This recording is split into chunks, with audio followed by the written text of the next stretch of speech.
a really fun program for you all about Valentine's Day. But before we get into it, I just want to encourage everyone to like, follow, and subscribe to all of Heritage Mississauga's social media platforms to stay up to date on all the heritage happenings. Now, without further ado, want to kick into our program called On Cupid's Wing, and this is basically a history of a little bit of Valentine's Day.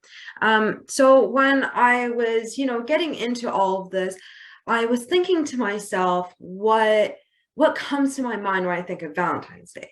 Because oftentimes we have these, these cultural ideas that are just seem to be almost inherent. Well, of course you would do this for Valentine's Day, right? But we don't really think too much about the origins of some of these things.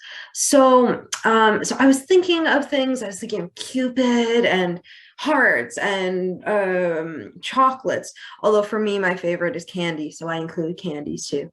And Valentine's cards, flowers, romance, of course, pink, as well as for the history lovers out there, who this Saint Valentine everyone's talking about is. So those are kind of the things that were coming to my mind. I'm sure you're also thinking the same thing. So I just want to explore a little bit of that today. So the first thing I want to talk about was the ancient Roman festival of Lupercalia, which was typically celebrated on February 15th. And it's basically this fertility festival dedicated to a couple of Roman gods, the most prominent being Faunus, who is the god of agriculture, but it's also meant to honor the Roman founders, Romulus and Remus, who you may have heard of. They were these twin boys depicted here, who were ordered to be thrown into the river for their mother's broken vows of celibacy, basically. However, they survived this and were rescued and ultimately cared for by a she-wolf in a cave. And this cave later became known as Lupercal in honor of the fertility god Lupercus. And, and one thing that is interesting is, of course, like the root of, loop is, well, like that's referring to the wolf. So that's the reason behind that. So it's kind of associated with, fertility and all these different things. So now the ritual itself, it started off with a sacrifice of an animal, typically a goat. I've also heard other things like dogs or, different things like that, but typically a sacrifice of some kind of animal. And they would then strip the carcass and basically cut the hide into strips that were, known as these like thongs. And they're basically dipped into the sacrificial blood. Okay. I know this doesn't seem like Valentine's Day. Just wait. And then the priests, get this, ran naked around, or half naked, whipping women as well as crop fields with these hides. And the women would sometimes, actually welcome this because it was seen as, a rite of fertility. They're increasing their fertility. So it was seen as a good thing, Now, the men would then choose a woman's name from an urn that they would be coupled with for the rest of the festival, if not even perhaps the year. And some of these couples then fell in love and were married. So it's a way, almost a bit like, matchmaking, except just with more sacrifices and whipping of people and crops. However, when, you see the rise of Christianity coming up, people were kind of looking at this as a bit odd, if you will. And so it was outlawed for being unchristian at the end of the 5th century. And the Pope at the time, he then declared February 14th to be St. Valentine's Day. Now, for this is the reason why a lot of people draw parallels between Lupercalia and St. Valentine's Day, because they say, well, isn't it a bit peculiar that it is, that they outlaw this thing, and then just the day before, now they say, oh, and now it's St. Valentine's Day. And of course, Lupercalia, kind of fertility, there's some things about love in there, red, right? And so people were kind of seeing, oh, maybe there's some similarities.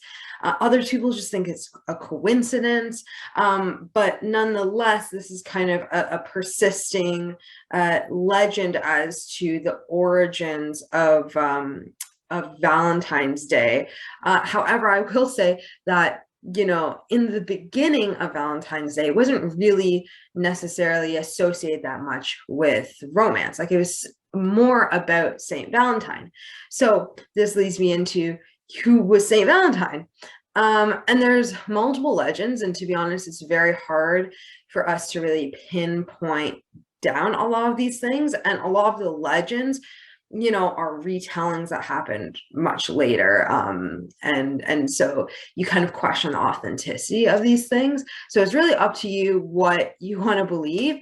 But most agree that he was a martyr. And this is because when the Roman Emperor Claudius II, he outlawed marriages for his soldiers. And this was because he thought that, if they didn't have families, then they would be much better soldiers and much more willing to kind of drop everything and just go out to battle, right? So the priest, Saint Valentine, but of course he wasn't a saint at that time, Valentine, he began to secretly perform marriages for the soldiers, because he thought that this was, very unjust that they were not able to be married.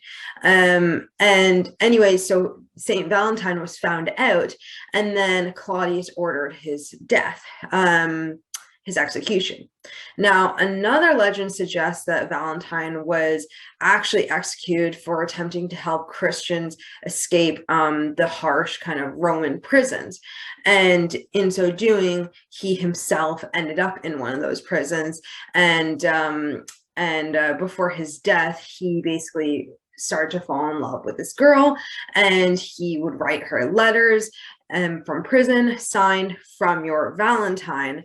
And so people kind of cite this as one of the first Valentines, or the first Valentine, I should say. However, it still wasn't really associated with love, right? Like at this time, these influences kind of came later. Like I was saying, a lot of these are retellings from, in the medieval era about Saint Valentine, but when it was actually created in like 5th century, it wasn't really all that much associated with love. And some think that the association came with Lupercalia, like I said earlier, but the most kind of reputable, I would say, explanation is that it was during the medieval ages. This is the time of the gallantry, the knights, and all this kind of thing. And it's believed that February 14th was the beginning of the birds' mating season. And now you have the English poet Geoffrey Chaucer from 1375, his poem named The Parliament of Fowls. And he writes this: "For this was sent on Valentine's Day. Then every fowl cometh there to choose his mate." And so it was very much that poem where we point to the very first instant of Valentine's Day being associated with love. And so perhaps it was Lupercalia, perhaps it was Saint Valentine, but actually maybe it might have been the birds that gave us the love for Valentine's Day. And now turning to another very influential figure in Valentine's Day is Cupid, or as he was known previously, Eros. So I should say the Roman god Cupid. So Cupid is Roman and Eros is Greek. So Cupid is basically originated from the Greek god of love, Eros, who was known to basically play with people's emotions. They use these like golden arrows to basically incite love, and lead arrows to cause aversion, and so it's in a way a little bit mischievous, right? And in the Hellenistic period, he is kind of portrayed as this mischievous, chubby child that we see more or less nowadays, right? And in Roman myth, Cupid is the son of Venus, who is, of course, the goddess of love. So love is very much in his veins. Now, Cupid, I will say, he very much got his or gained popularity, I should say, in the Victorian era, because at this time Victorians began to very much celebrate Valentine's Day, and also they're interested in a lot of mythology from the ancient era, and so of course Cupid becomes a lot more popular along with all these things that are happening kind of at the same time. Now, this was one thing I was kind of interested in, is why is Cupid so interested in our hearts? Like, what is it about our hearts that is so romantic? I mean, why not? Why isn't it your liver that's romantic? Like, it kind of, in some ways, it seems a little bit silly, but in other ways, it kind of makes sense, because, when you are when you're, I don't know, like meeting someone you're going to date for the first time, or someone that you have a crush on, or something like this, your heart, you can almost feel your heart like fluttering, right? You can hear it beating really hard in your chest. And lots of people in antiquity and modern era have very much noted the same, I don't know if phenomenon is the right word, but but this happening, right? And the ancient Greek poet Sappho, she wrote, "Love shook my heart like the wind on the mountain, troubling the oak trees." And she wrote that famously about the many female kind of admirers that she had, and how they would trouble her heart. And likewise, the Romans believed that actually a vein extended from the fourth finger of the left hand directly all the way to the heart. And Aristotle, he also described the heart as having these 3 chambers with a small dent. And in the medieval era, there became this kind of fascination with the ancient ideals and ideas, and so people started to kind of think about, for example, with the whole Aristotle comment, how would that look? How would that heart look, right, if we depicted it? The vein going to your heart, this is also in the medieval era, this kind of renewal of these ideas. This is when we start to see, the wedding bands on brides being placed on this particular finger. So it's interesting how there's these kind of ebbs and flow in the history. Things were perhaps popular. There's ideas that were popular in antiquity, and then they kind of drop off, and then they pick up again in the medieval era, and then they pick up again later on. The first time that a heart, kind of as we know it, with like this, right, with the point and the 2 lobes, it's first depicted in 1344 in the manuscript titled The Romance of Alexander, on the right hand side there. So you can see that it's this the first kind of depiction of this, and you see the woman here, she is accepting the heart, and the man has his hand placed over his chest, indicating, you know, this is my heart, this is where it came from, you have a piece of me, if you will.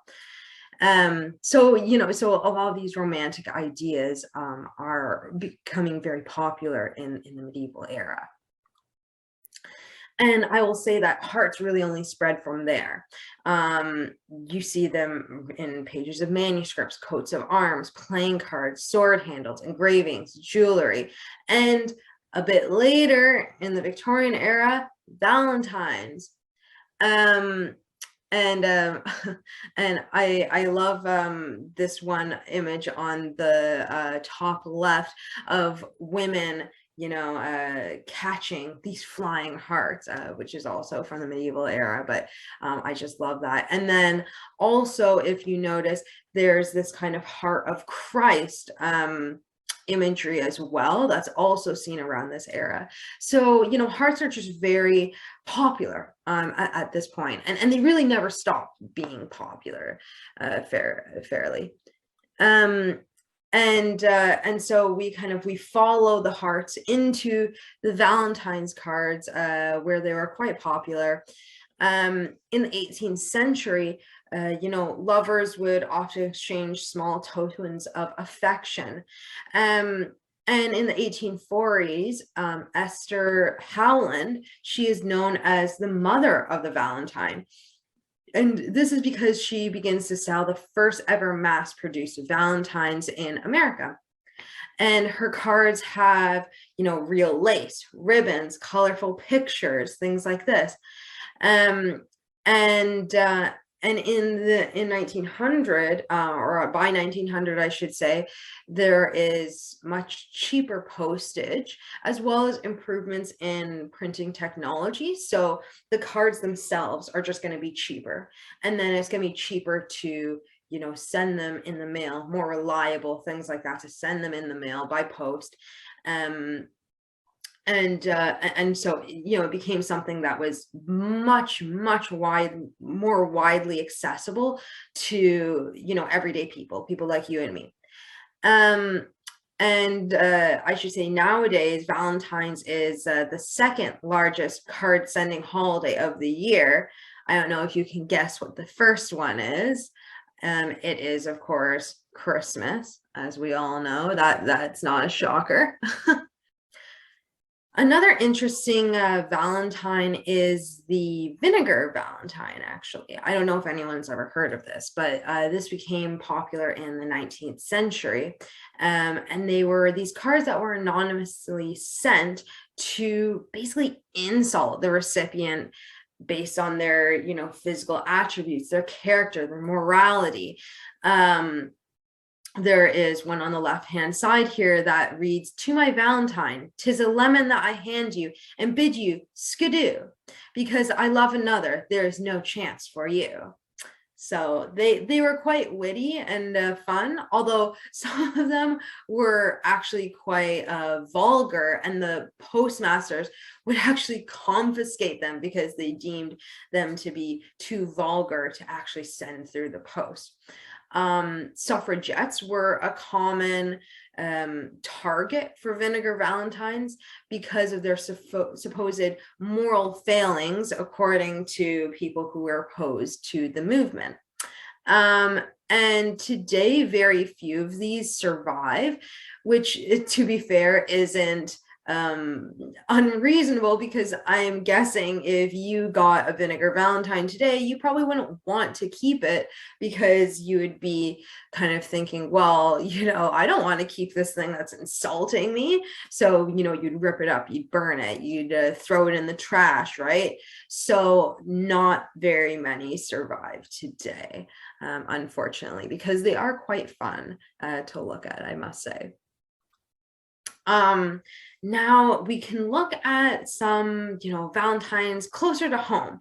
So these are all Valentine cards, courtesy of the museums in Mississauga, and they all date to around 1910 to 1913. And they're quite nice. My favorite is the fish Valentine that reads, "As good fish in the sea as ever were caught. If you don't believe it, just send down a line, for surely your fishing will not come to naught. For here on your hook is your own Valentine." And then the one on the far left, we're kind of seeing you're hearkening back to this kind of older period. Once again, as I said earlier, a lot of people were romanticizing these older periods and older ideals. So in a way, we kind of see that as well in the postcard. And then on the bottom right, we have another one with these flowers that look like they're dancing with hearts, which is adorable, and says, "To my Valentine, the fragrant flowers in the garden have hearts serene and tender too. The sweetest and the fairest of them is not so sweet and fair as you." I love these. I just think they're so clever and cute. And then in the Globe and Mail in 1946, they did this really, really fun kind of expose talking about different Valentines throughout the era.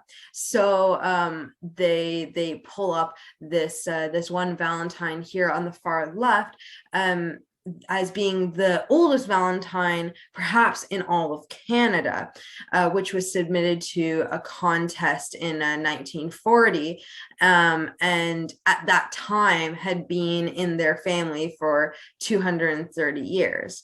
So, which is very cool. And they also talk about 1920s Valentines, which the trend for those was kind of humorous, interesting. So one of them reads, there's a picture of a toucan, and it said, "One can't be happy all alone, but two can." Get it? Another has this dog or character, kind of looks like it's tuning into a radio. "You can see for yourself, I've tuned you into my heart for keeps." And they also kind of talk about how the Valentines of the 1940s were kind of dripping in sentiment and perfume, literally. So I'll just read you kind of an excerpt of the article. It says, "If you want to stay out of the doghouse this month, you hadn't better forget St. Valentine's, which rolls around next Thursday, February 14th. Birthdays are important, but St. Valentine's Day is something special." And then it says, in 1946, Valentines are getting all sentimental again and reflect more of the early intentions of the day than they have for several decades. Hearts and Cupids are not so much in evidence as they were a few years ago. Cupids particularly have seen to do a disappearing act, and the heart is used more for incidental decoration and the overall design. Lace, cellophane, and ribbons make lush trimmings for the flossier varieties. They smell too, which is kind of my favorite part of that article, because it's in reference to these little like sachets that they would have, and they would fill them with herbs and different things that would smell quite nice. So you see in the middle here, I put an image of a flower, a crocheted little flower with a sachet as kind of the bulb there. And so you could get them in different smells, and perfumes, etc. Then you could also, choose the different verses that you want to put on your Valentine, and they give you a couple sample dollar verses. So for $1, this is what you could get. How lonely would have to have been my heart without your love and you? How empty would have been my life? How few my dreams come true, but all my days are happy days, and skies above are fair, for life is sweet and so complete, and all because of you. Also, I also just want to direct everyone on the left-hand side from the 1930s out of the Port Credit Weekly newspaper, and they advertise, where you could get your Valentines if you are living in historic Mississauga. So they talk about greeting your friends on February 14th with a Valentine. We have a fine assortment to sell at 5 cents, 10 cents, and 15 cents, all with envelopes included. Our Valentines for children are just what they want for their school Valentine boxes and sell for 1 cent. And this is out of the Port Credit News stationery store. And I really like this because I don't know about anyone else, but for me, when I was growing up in Mississauga, we would always have kind of Valentine's Day and Valentine's that we would pass around to each other, candygrams, things like that. So, it's really interesting to see that this was something that was happening, in the 1930s, even in historic Mississauga. So, in a way, we haven't really changed that much, right?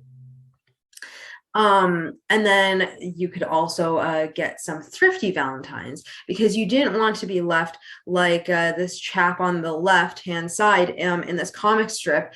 It reads, Valentine's greetings to my wife, a simple little Valentine without the fancy touches, to say I love that gal of mine who got me in her clutches. So, even if you didn't have too much money, they're encouraging you to buy a Valentine and not end up in the doghouse, basically. And they give you a couple of ideas of things that you could get.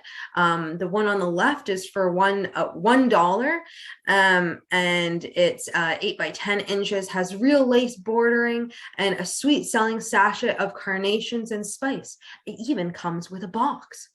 And for those of us who are on a budget and which does not stretch to $1, this 25-cent Valentine on the right-hand side is proving a bigger seller this year. It also has a sachet in the center. So as you can tell, they really like the really smelly, I don't want to use the word smelly, but the nice smelling Valentines, that had these beautiful sachets in the middle.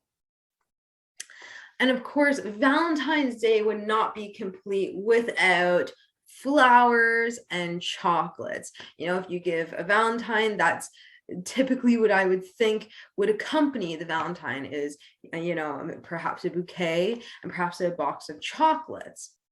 But that was kind of one thing I was thinking was, what's so romantic about chocolate? I mean, I've said it once, I'll say it again.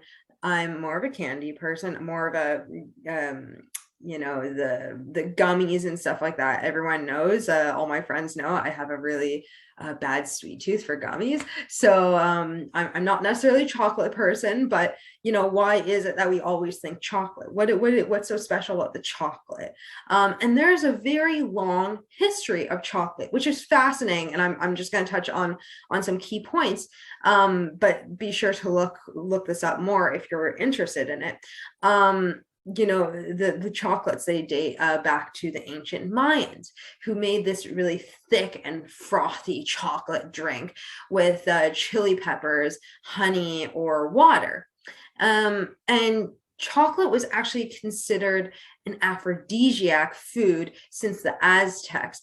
There is this one story of this Aztec ruler Montezuma II, who supposedly drank gallons of chocolate every day for energy and as an aphrodisiac. Whether or not that's true or not, you may be lost to the mists of time, as you will. But, this was the impression, that it was this kind of, quote unquote, exotic fruit, or food rather, that was, had these aphrodisiac qualities.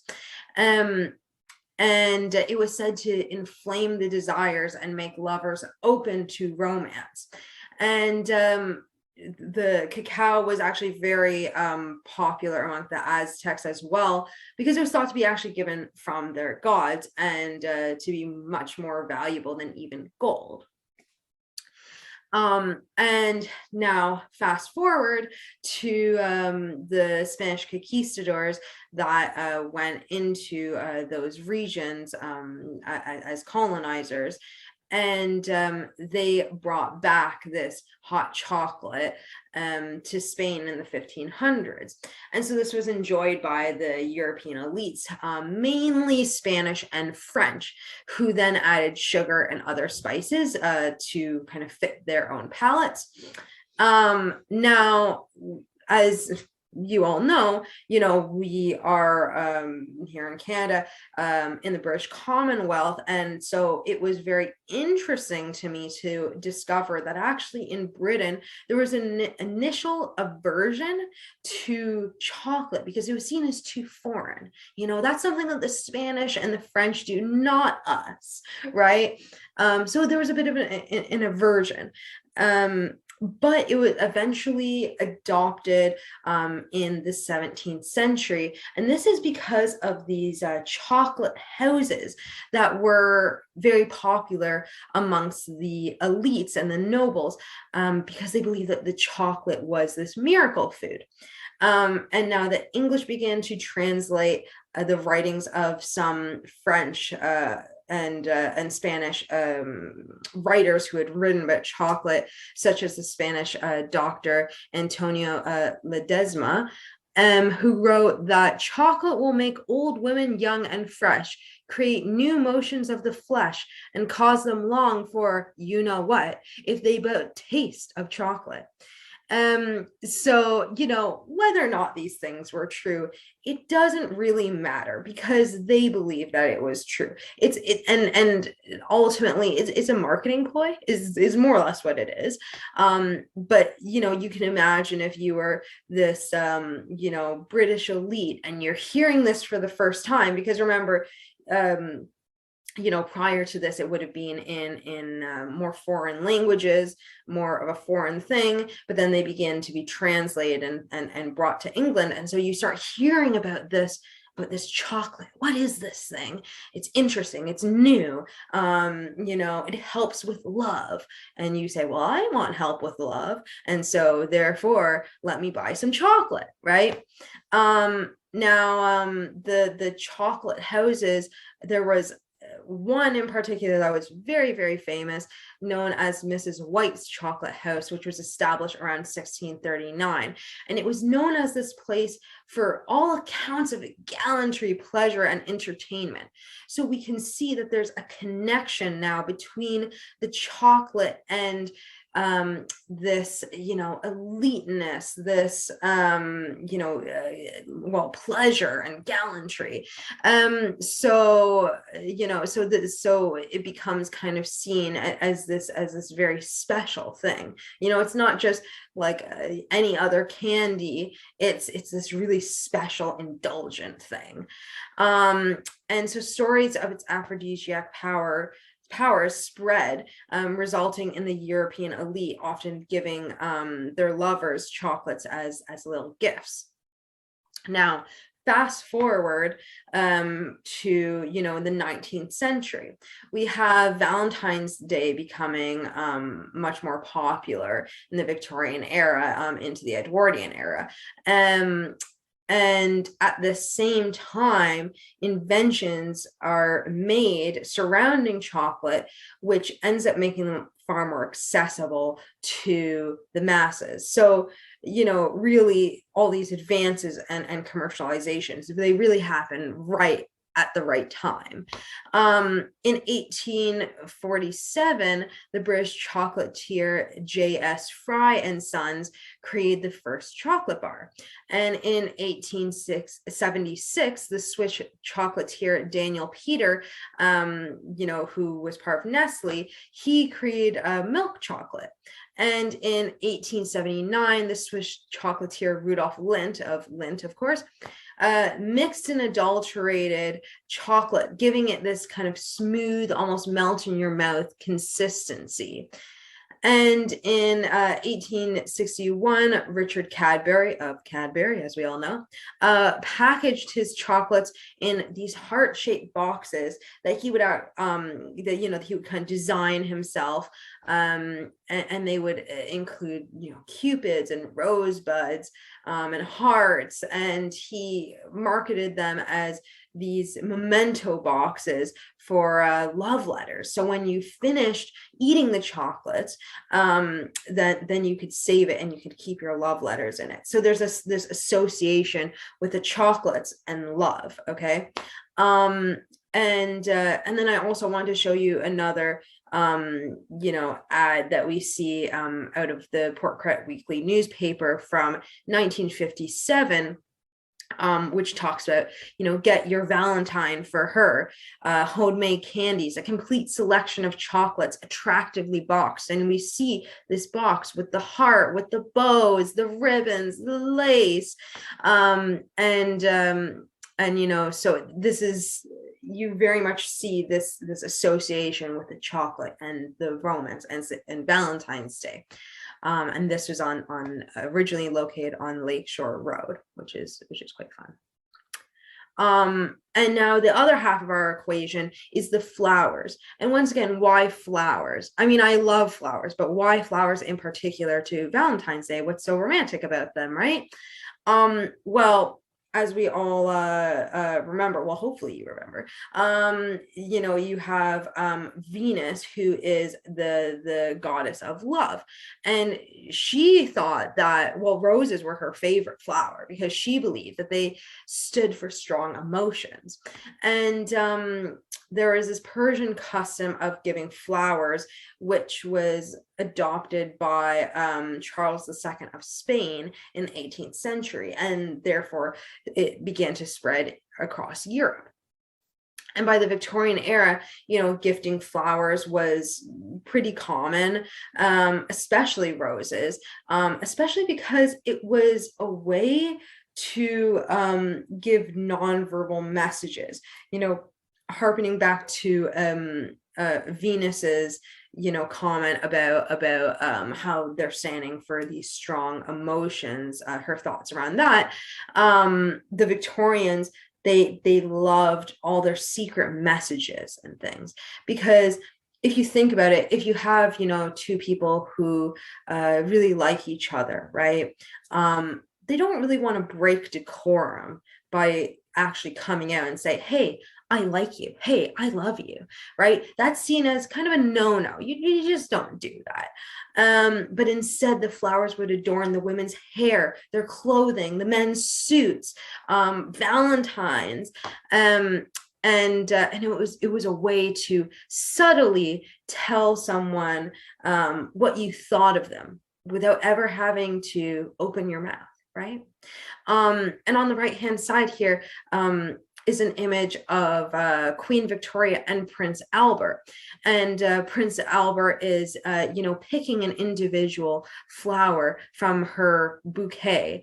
And there's very much meaning behind all of this. Like, he's not just picking a flower, it's a loving gesture. At least that's how it comes off to me. I mean, they very much loved each other. It was a very loving relationship between the two of them.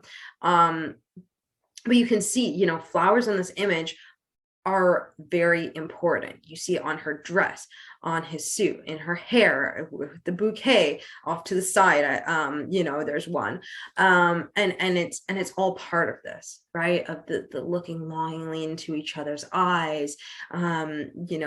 You take a single flower and smell it, and it's so romantic. And of course, you can imagine people are looking at these images, like Victorians are looking at these images of their queen, in love with her flowers and her husband, her prince, right? And they're kind of thinking to themselves, oh, that's a good idea, right? Like, I can do that too. And so very much, media and the celebrities and things like this are also to play in some of these things. And so I mentioned that there's always meanings behind the flowers, and it's very much dependent on the type of flower, the color, the size, the placement, the arrangement. All these things would have influenced it. So without going too much into detail, I'll just talk about some of the roses. Red roses, as we probably all know, they symbolize romance, love, beauty, even courage. Robert Burns, he wrote, "Oh, my love is like a red, red rose that's newly sprung in June," right? So very much there's an association with the love and the red rose. Yellow roses, on the other hand, symbolize friendship, joy, perhaps some new beginnings in your life. Orange roses symbolize fascination, desire, perhaps even sensuality, which was an interesting one when I was reading that up. What about dark pink? Therefore, appreciation, gratitude.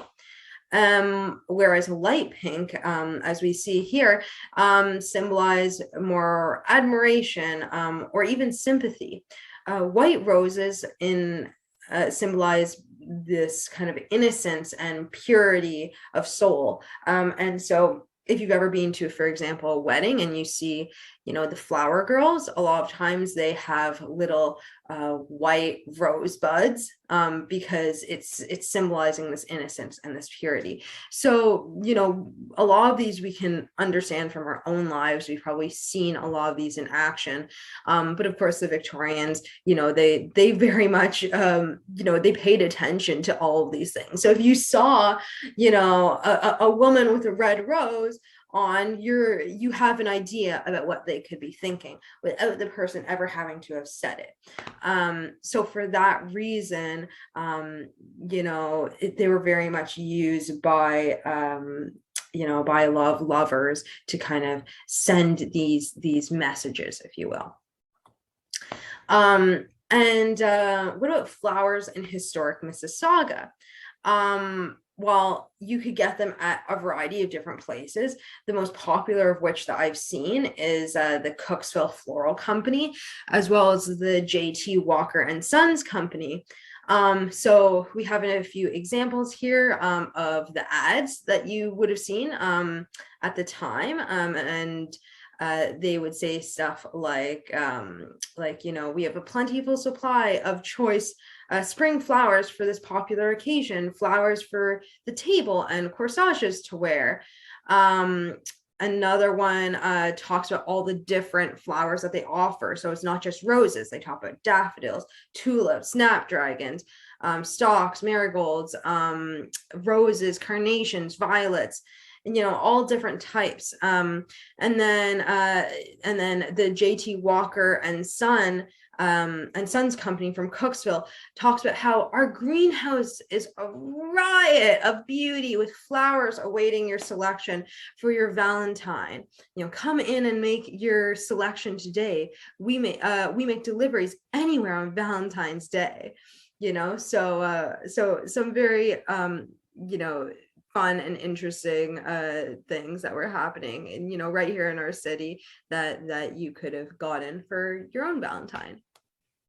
And then here's some more. my favorite though, I won't go through all these. My favorite though is the one on the bottom right, which is also from J.T. Walker and Sons, and it says, "At this season, flowers are always the right gift." And there's a little kind of cartoon drawing of a little boy carrying this kind of, box of flowers, and the box is bigger than him. He's almost, and then there's this dog kind of trailing after him and stuff like this. So it's very, very cute, right? And talking about, love in historic Mississauga, you see all these different couples from historic Mississauga, the Newmans, the Barbers, the Bussells, the Harris family, right? And Victorian and Edwardian Canadians very much, as I said, were really into celebrating Valentine's Day. And as I've showed you throughout this presentation, historic Mississauga businesses, they would often advertise in the newspaper for the holiday, kind of get people excited and bring people into the local shops. And also what's interesting is that the newspapers very much encouraged couples to celebrate, because, who knows, you might meet your special someone that day.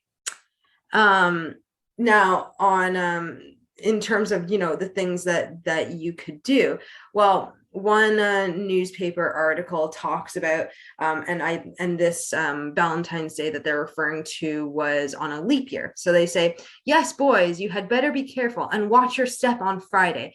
Don't let it become a day of regrets.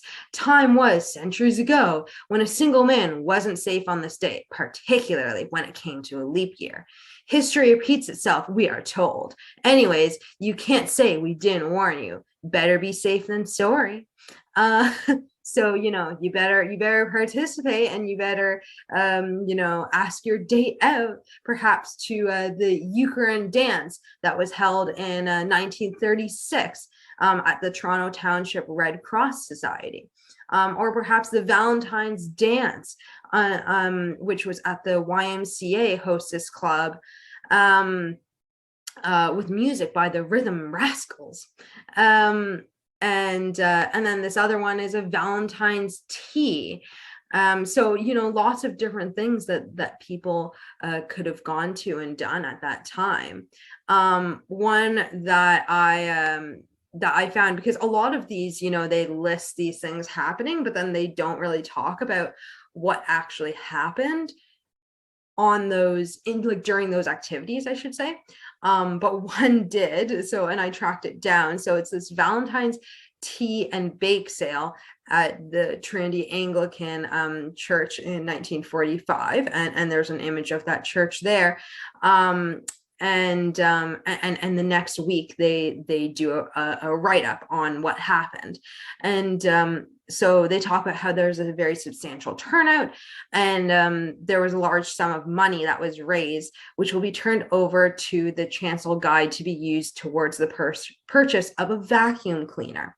The tea table was arranged with deep pink carnations, cedar and pine sprays, and candles, and was presided over by Mrs. J.H. Fryer. Tea was served by Mrs. J.W. Dodds, assisted by Mrs. Corey and other guild members. Mrs. W.B. Honeywell was in charge of the bake sale, which was a great success all around. So lots of fun things that were happening for residents, back in the day, in historic Mississauga on Valentine's Day. And of course, in Mississauga, as we all know, there's another reason why Valentine's Day is symbolic, because it's Hazel McCallion's birthday, our former mayor, Hurricane Hazel.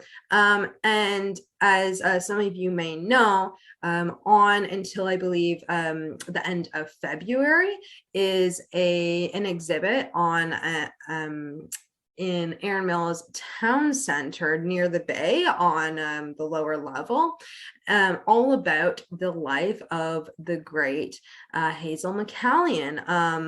And it's called Hazel 100 Years of Memories. So be sure to check that out. That would be a very Mississauga type Valentine's Day celebration, I must say.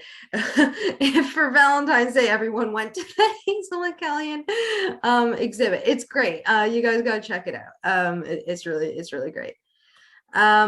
So lastly, you know, I'll turn it to you guys. What do you guys do for Valentine's Day? You know, do you have any love stories from Mississauga? You know, is there something that, for example, you really love about Mississauga? Is Mississauga going to be your Valentine? No, that's a little bit silly, a little bit far. But you know, but what do you guys do for Valentine's Day? I would love to know. And that is all for me. Thank you so much. On behalf of everyone here at Heritage Mississauga, we wish everyone a happy Valentine's Day. And yeah, and just have a good rest of the day.